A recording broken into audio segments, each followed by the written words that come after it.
18 পারা কোরআনের হাফেজা। কিতাবের মধ্যে লিখে তিনি আল্লাহর ওলি, মাদারাজাত আল্লাহর ওলি, যিনি মায়ের গর্ভ থেকে 18 পারা কোরআনের সবক উনি মায়ের গর্ভ থেকে মুখস্থ করলেন। তিনি সব সময় তেলাওয়াত করতেন। ওনার তেলাওয়াতের কারণে এই ফেরের ভিতরে সন্তান হুজুর বড় পীর আব্দুল কাদের জিলানী উনিও 18 পারা কোরআনের হাফেজ হয়ে গেলেন। জোরে বলেন সুবহানাল্লাহ। ওনার আব্বাজান মক্তবে নিয়ে গেলেন, সবক দিলেন ইমাম সাহেব। মক্তবের মধ্যে সবক দিলেন আউযু বিল্লাহি মিনাশ শাইতানির রাজিম বিসমিল্লাহির রহমানির রহিম। সবক দেওয়ার পরে হযরত বড় পীর আব্দুল কাদের জিলানী আরম্ভ করলেন, 18 পারা শেষ করে সমাপ্ত করলেন। জোরে কোন সুবহানাল্লাহ। হুজুর তো এইটা তাজ্জব হয়ে গেল। সন্তান দিল, শুরু এক বাচ্চা আমার কাছে দিল, আমি তো তাজ্জব। আমার দিকে অধিক বড় 18 পারা কোরআন মুখস্থ এই শিশু বাচ্চা, সুবহানাল্লাহ। তিনি বলেন, ও আপনার ছেলেরা আমার দ্বারা পড়ানো সম্ভব না। বেলায়েতের নজর, যারা বেলায়েতের মূল, এজন্য 18 পারা কোরআন হাফেজ মার গর্ভ থেকে ওনাদেরকে বলেন মাজার জাদুরি। জোরে বলেন সুবহানাল্লাহ।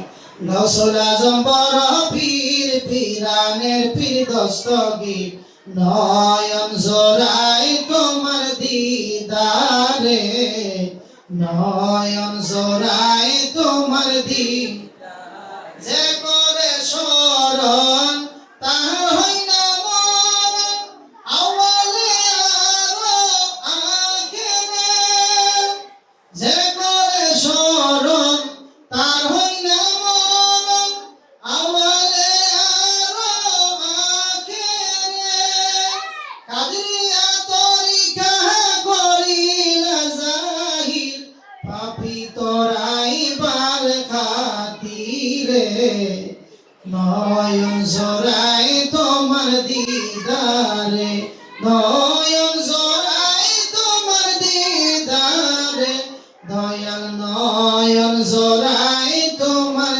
দিদার।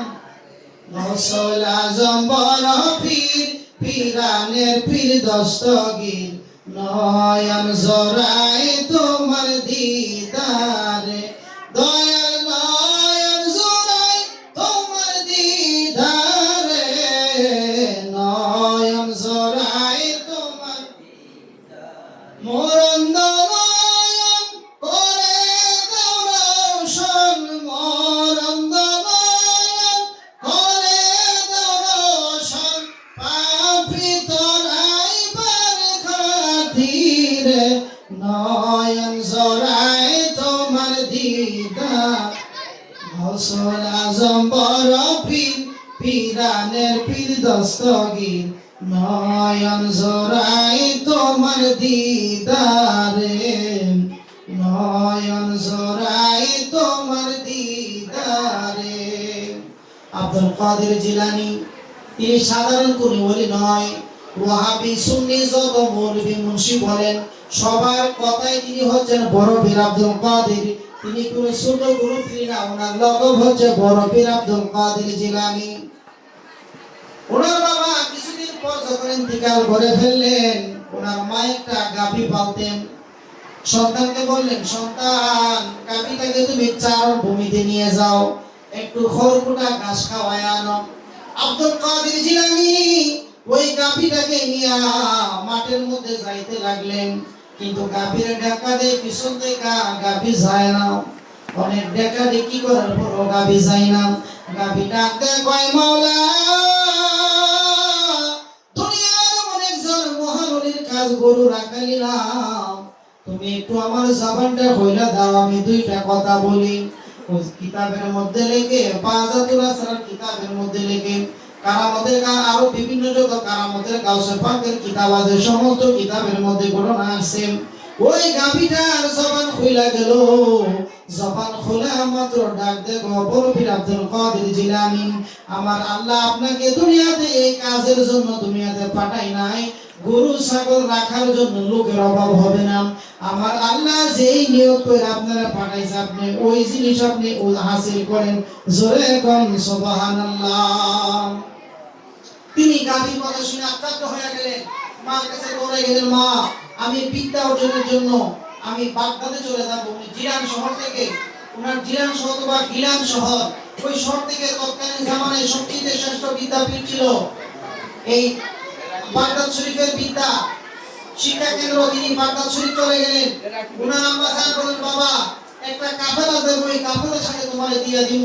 দেওয়ার পরে ওনার আম্মা জান আগের দিকে সুরটা হয়তো বয়া ছিল, দিনের পর দিন পায়ে হাইটা ঘোড়ায় চড়া নদী পথে যাইতো মানুষ। এই আশ্রমের নিচে 40টা দিরহাম দিলেন, খরচের টাকা দিলেন। আমরা যখন বাড়ি থেকে টাকা নিয়ে যাই, যদি ব্যাংকে রাখার জন্য যাই, খুইলা লয়ে যায় না লুকায় লয়ে যাই, একটু লুকায় নেই, খরচের টাকাটা আলাদা পকেটে রাখি, নিয়ে গেলে আমরা দিই। কারণ অর্থ সম্পদের মধ্যে সুরটা হয়তো ভয় থাকে। ওনার আম্মাজান বলেন, বাবা তোমাকে একটা কথা বলি, কোনোদিন মিথ্যা কথা বলিও না।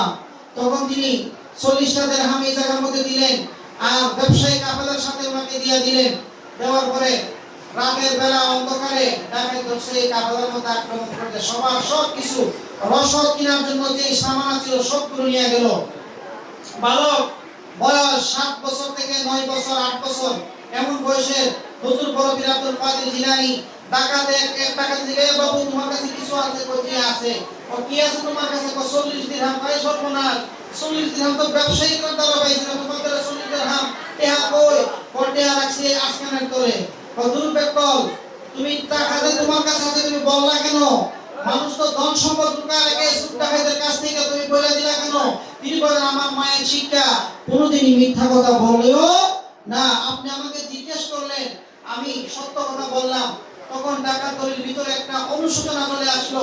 ডাকাতের সর্দারের কাছে নিয়ে গেল যে, ডাকাত সর্দার, এই বালক মা শিখাইছে মিথ্যা বলতে নাই, কঠিন মুসিবতে আইসা মিছা কথা বলে নাই, সত্য কথা বলছে। তার কাছে 40 দিরহাম আছে, দেখেন এই জায়গায় মা বলে সিলাই করে দিছে। ডাকাত সর্দারের ভিতরে একটা ভূমিকম্প শুরু হয়ে গেছে। যারা আল্লাহর ওলি হয় তারা জগতে আইসা ওলি হয় না, তারা হয় মাদারাজাত ওলি। তারা আউলি হইয়া দুনিয়ার জমিনে আসে। জোরে কোন সুবহানাল্লাহ। ডাকাত সর্দারের ভিতরে কম্পন সাইজা গেল। ডাকাত সর্দার 40 জন ডাকাত লইয়া ওনার কদমের মধ্যে হইরা গেল। কদমের মধ্যে পড়ার পরে বলে, বাবা রে, জীবনে কত চুরি ডাকাতি মারামারি করছি, মানুষ খুন করছি, কত কিছু করলাম, কিন্তু এমন কথা তো আমরা কোনোদিন শুনি নাই। আজকে বালকের কথা শুনে আমার অন্তরটা বইরা গেছে।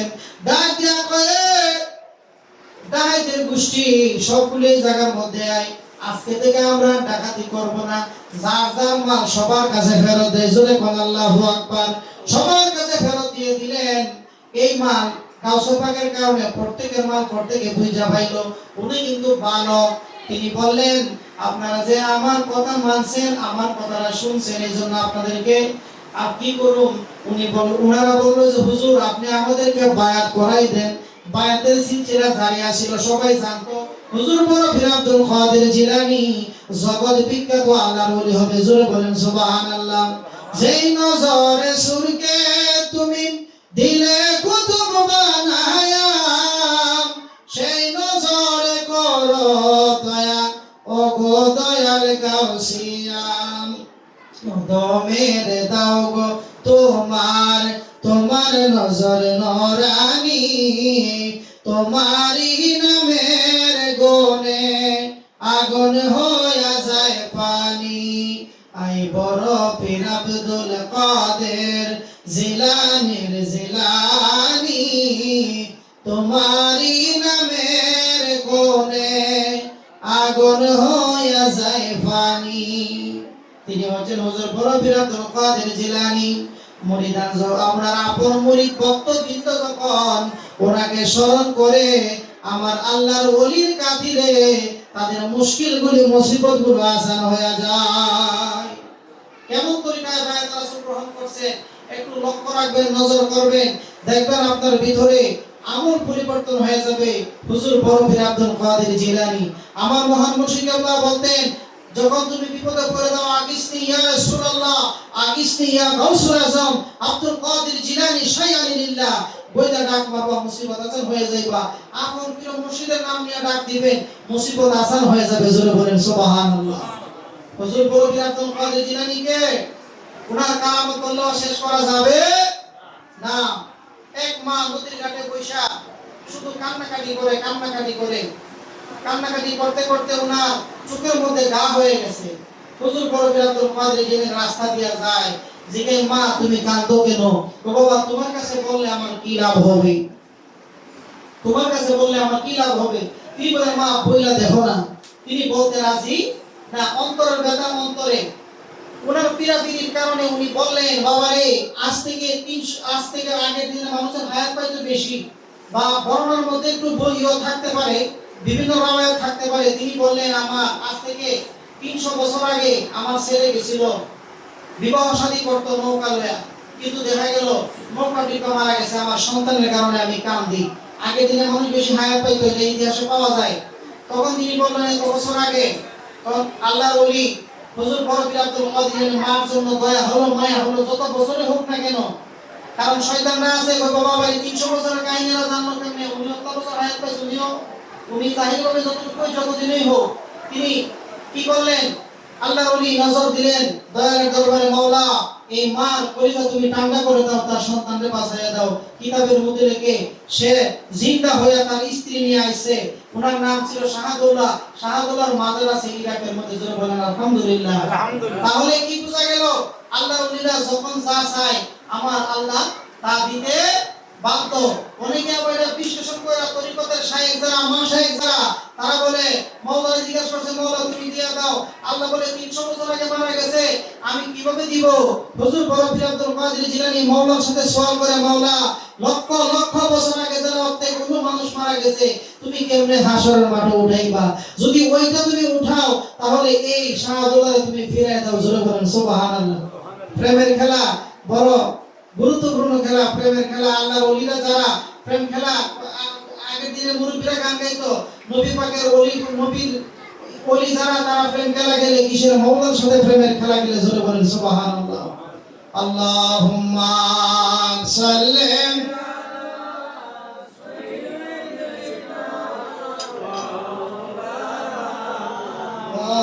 মুহাম্মাদ ওয়া আলা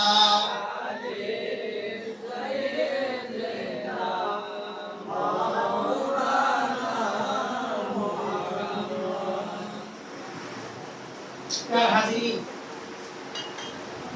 রাত্র গভীর থেকে গভীর, রাত্র যত গভীর হয়ে যায় আল্লাহ পাকের রহমত বরকত তত নিকটবর্তী হয়। জোরে বলেন সুবহানাল্লাহ। রাত্র গভীর হইলে আল্লাহ পাকের রহমত নাজিল হয়। সমস্ত সৃষ্টি জগৎ আজকে ঘুমানো, কিন্তু আমরা কিন্তু জাগ্রত অবস্থায় আছি। জোরে বলেন মারহাবা। সবসময় মাহফিল হয় না, কিছু কথা শুনে আমল করেন, কালকে আমাদের ময়দানে আপনার আমার জন্য নাজাতের ফয়সালা হয়ে যেতে পারে। এখানে পাক বান্দাদের বয়ান হবে, দয়াল নবী রাহমাতুল লিল আলামিনের শান মান ইজ্জত আজমতের বয়ান হয়। যেই জায়গার মধ্যে আলে রাসূলের বয়ান হয় সেই জায়গাটা জান্নাতের বাগান হয়। জোরে বলেন সুবহানাল্লাহ।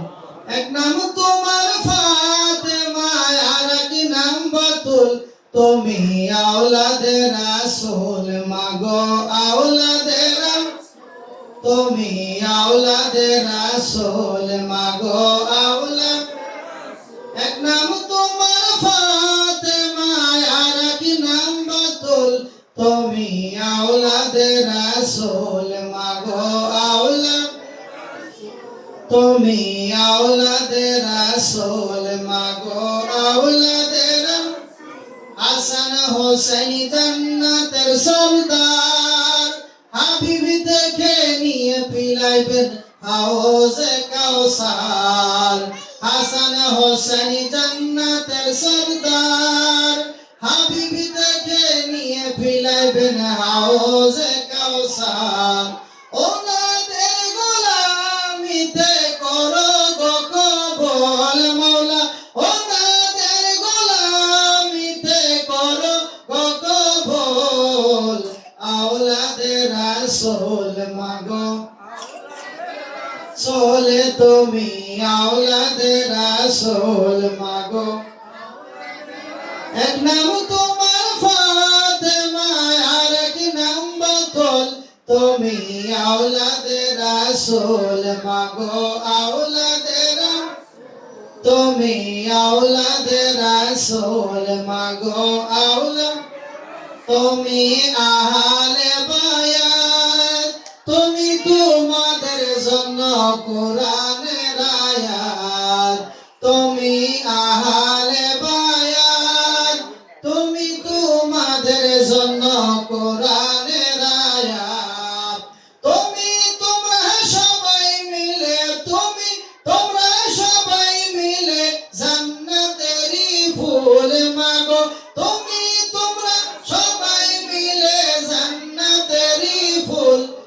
তুমি আওলাদে রাসূল মাগো তুমি আওলাদে রাসূল মাগো আওলাদে রাসূল তুমি আওলাদে রাসূল মাগো এক নাম তোমার ফাতেমা আর এক নাম বাতুল তুমি আওলাদে রাসূল মাগো আওলাদে রাসূল তুমি আওলাদে রাসূল মাগো হাসান হোসেন জান্নাতের সরদার হাবিব থেকে নিয়ে পিলাইবেন হাউজে কাউসার হাসান হোসেন জান্নাতের সরদার হাবিব থেকে নিয়ে পিলাইবেন হাউজে কাউসার ওনাদের গোলামিতে করো গো কবুল মাওলা ওনাদের গোলামিতে করো গো কবুল তুমি আওলাদে রাসূল মাগো তুমি আওলাদে রাসূল মাগো আওলাদ এই ওহদমদের কোনো কিছু নাই আপনাদের ভালোবাসায় নাজাত পেতে চায় এই গোলামদের কোনো কিছু নাই আপনাদের ভালোবাসায় নাজাত পেতে চায় যাদের নামে সৃষ্টি কুলের মূল তুমি আওলাদে রাসূল মাগো রাসূল তুমি আওলাদে রাসূল মাগো এক নাম তোমার ফাতেমা আর এক নাম বাতুল তোমার এক নাম তোমার ফাতেমা আর এক নাম বাতুল তুমি আওলাদে রাসূল মাগো আওলাদে রাসূল তুমি আওলাদে রাসূল মাগো আওলাদ তুমি আওলাদে রাসূল মাগো আওলাদে রাসূল তুমি আওলাদে রাসূল মাগো আওলাদে রাসূল জোরে বলেন মারহাবা জগতে যত নবী জগতে যত পীর আউলিয়া আসছে নবী রাসূল আসছে সবাই কিন্তু আহলে বাইতের গুণ কীর্তন করে গেছে জোরে বলেন সুবহানাল্লাহ আহলে বাইতের গুণ কীর্তন করে গেছে আল্লাহর ওলিরা যারা হক পথে যত আউলিয়া کرام আছে তারা আহলে বাইতকে সবার আগে সবার ঊর্ধ্বে মনে করে জোরে বলেন ঠিক কি না আহলে বাইতকে মনে করার কারণে তারা জগতের মধ্যে যুগপরণ্য ওলি হয়ে গেছে জোরে বলেন সুবহানাল্লাহ আল্লাহর ওলি তিনি বলকের বাদশাহী ছেড়ে তিনি ফকিরি গ্রহণ করলেন উনি রাতের অন্ধকারে উনার ছাদের মধ্যে কে জানি একজন লোক ডাক দিছে আমার একটা উট হারাই গেছে আপনার ছাদের মধ্যে আমি উট টুকাই তিনি ডাক দিয়ে বললেন এ বেকল ছাদের মধ্যে কি উট পাওয়া যায় তোমার উট হারাইছে তুমি জঙ্গলে যাও মরুভূমি থেকে খুঁজো আমার ছাদের মধ্যে কেন তুমি উট খুঁজো ওই লোকটা ডাক দিয়ে কয় ও বলকের বাদশা যদি তোমার ছাদের মধ্যে উট না পাওয়া যায় তাহলে মকমলের বিছানায় শুয়ে তুমি আল্লাহরে ভয় পানা জোরে কোন আল্লাহু আকবার প্রেমের খেলা জ্ঞানী লোক একটু কথা বুঝতে পারে অনুরূপ করে তাকায় জ্ঞানীর ইশারা ওই জায়গার মধ্যে ইশারা পাওয়া মাত্র রে বলকের বাদশা ইসাইরা তিনি ওই লোকের পিছনে ছুটতে লাগলেন কিতাবের মধ্যে লেখে ওই লোক হচ্ছে আল্লাহর নবী আল্লাহর ওলি হযরত খেজর আলাইহিস সালাম জোরে কোন সুবহানাল্লাহ ওই জায়গা থেকে শিকারী করছে বাবা তুমি আমার বাদশাহী পোশাক নাও বাদশাহী পোশাক নিয়ে তুমি আমার রাজমহলে যায় ঢুকে যাও আর তোমার শিকারীর পোশাকটা তুমি আমারে দিয়া দাও সবার আগে তার অন্তর থেকে আমার আল্লাহ হিংসা মুক্ত করছে শিকারী চলে গেল আর ওই শিকারীর পোশাক পরা তিনি ওই জায়গার মধ্যে জঙ্গলের মধ্যে জিকির করে লা ইলাহা ইল্লাল্লাহ লা ইলাহা ইল্লাল্লাহ লা ইলাহা ইল্লাল্লাহ লা ইলাহা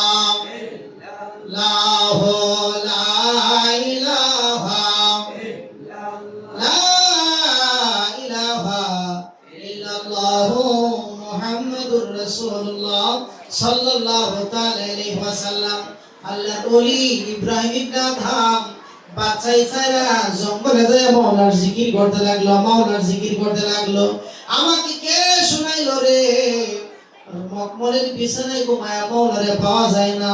আমি আল্লাহর দিদার পাওয়ার জন্য জঙ্গলে চলে আসছি মাওলার দিদারের আশায়। ওনার প্রিয় মুর্শিদ সাক্ষাৎ দিলেন। কিতাবের মধ্যে লিখে ওনার প্রিয় মুর্শিদের নাম ছিল হযরত খেজর আলাইহিস সালাম, অথবা কেউ বলে হযরত আবু হানিফা আলাইহিস সালাম। ওনার অন্তর থেকে বাদশাহী মনোভাব দূর করে নিলেন। ওনার স্ত্রী পুত্র ওনার খাদেম যারা ছিল জঙ্গলের মধ্যে শুনতে পারলো ইব্রাহিম ইবনে আদহাম ওই জঙ্গলের মধ্যে কাঠ কেটে বিক্রি করে, বাজারে নিয়ে বিক্রি করে। দেশের মানুষ চিনে না সে যে রাজা।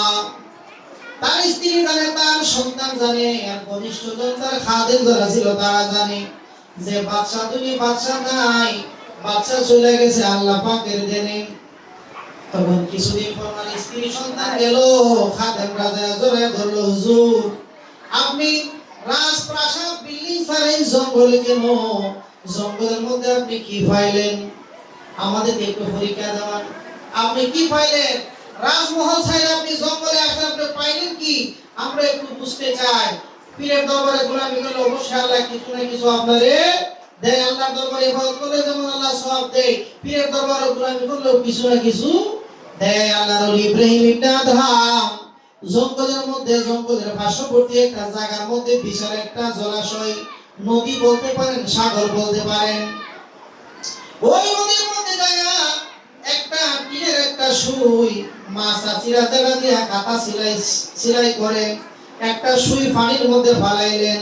ফালানোর পরে বললেন, এই সাগরের মাছরা, নদীর মাছরা, আমার সুইটা তুমি সব, আমার সুইটা তুমি খুঁজা বাড়ি করে দাও।